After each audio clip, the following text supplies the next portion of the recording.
Среди подарков, о которых мечтают дети, первое место уверенно занимает планшет. Именно его чаще всего просят в письмах к Деду Морозу. На втором месте компьютер, затем телевизор. Четвертый в рейтинге популярности – телефон. Куклы и игрушечные машинки уступили место высокотехнологичным игрушкам. Родителей слушаешься? Да. Молодец. А письмо писал мне? Да. И что загадывал? iPad.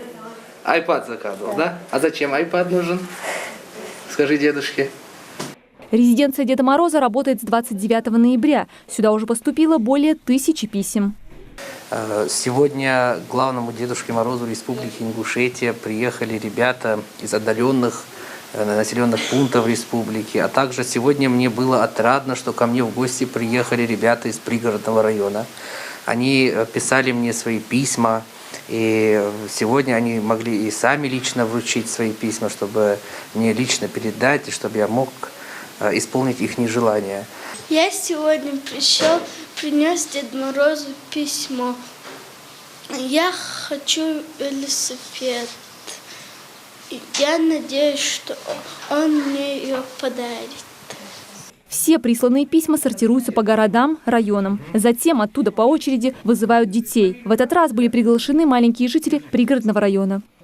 Я написал Деду Морозу письмо, и он позвал к себе и подарил мне подарку. Конечно, подарить каждому то, что он хочет, не получается, но все же здесь стараются порадовать ребят. Особенно тех, кто растет в семьях, испытывающих материальные трудности, и детей с ограниченными возможностями. Например, один мальчик попросил в письме тренажер для ног. Это желание обещают исполнить. Дорогие друзья, я призываю вас, чтобы вы слушали своих родителей, в школе учились хорошо, слушали своих преподавателей. И письма, которые мне в этом году поступили, конечно, мы ответим на них. И ребята, которые не успели мне написать в этом году и вели себя хорошо, слушали своих родителей, они смогут мне написать в следующем году. И если будут себя вести хорошо, я, конечно же, исполню их желания.